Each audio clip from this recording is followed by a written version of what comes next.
Maria Eduarda Tomás, 24.200.26.59. Maria Luísa Graçando, 24.201.655. Elisa Cristina de Jesus Lopes, 24.20.23.46.1. Olá, pessoal, bem-vindos ao primeiro episódio do nosso podcast jurídico. Hoje vamos debater uma questão que é central para qualquer democracia e que é muito polêmica. O povo possui um papel central nos atuais regimes democráticos?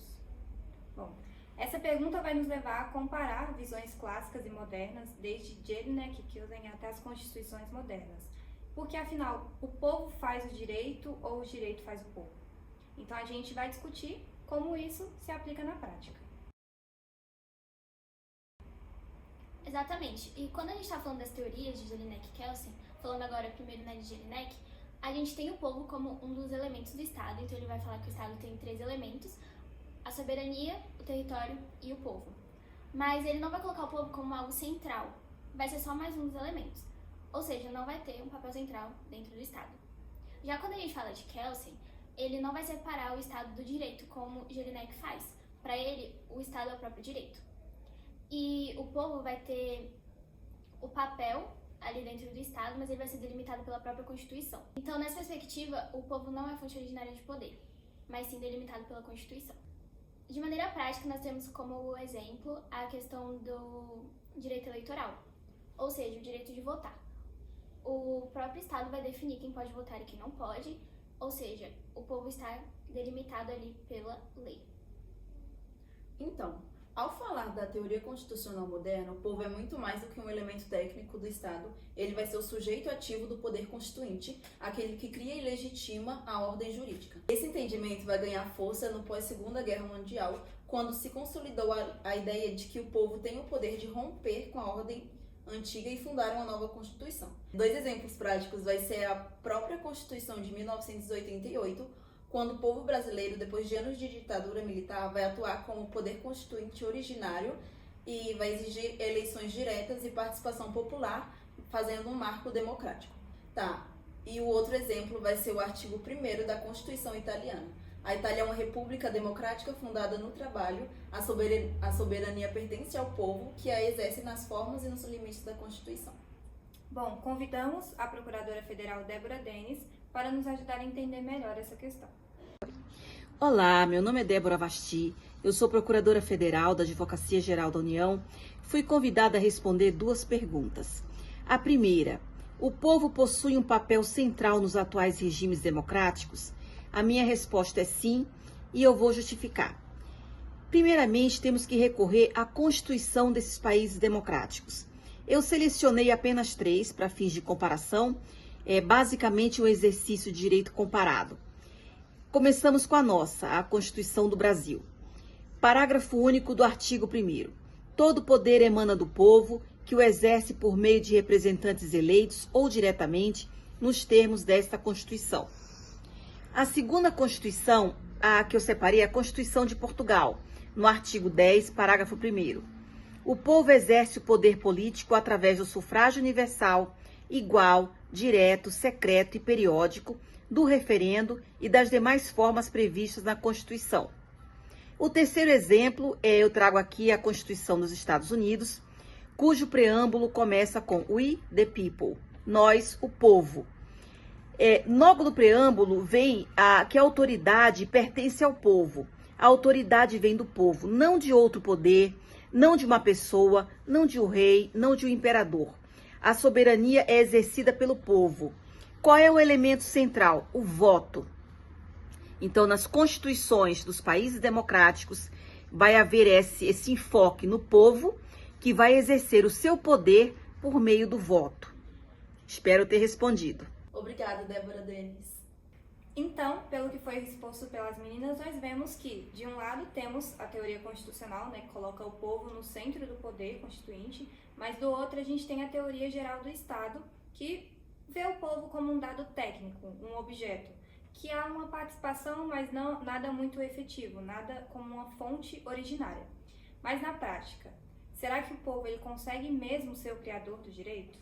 Então, na teoria, o povo é soberano, mas na prática a efetivação dessa soberania vai depender muito de mecanismos concretos, como o plebiscito, o oferendo e a iniciativa popular. No Brasil, por exemplo, esses instrumentos vão estar no artigo 14 da Constituição Federal.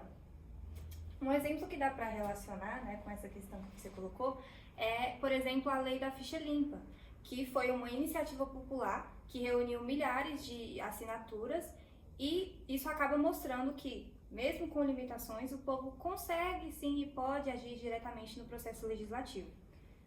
Sim, mas esses mecanismos ainda apresentam muitos desafios, porque o acesso à iniciativa popular ainda é muito burocrático. Ele acaba sendo caro e muitas vezes ele também vai depender de partidos políticos. A gente vê então, né, que existe esse descompasso entre a prática e a teoria. O povo é soberano na Constituição, mas muitas vezes é marginalizado na política real. Isso abre um espaço para a gente pensar.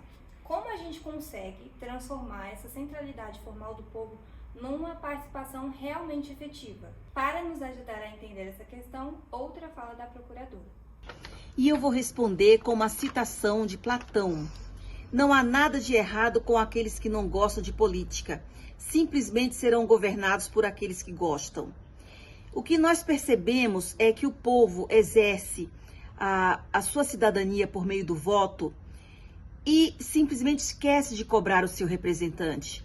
Essa participação efetiva é em acompanhar todas aquelas promessas de campanha, acompanhar tudo aquilo para o qual o político se propôs ao chegar naquele cargo, ao exercer aquele mandato.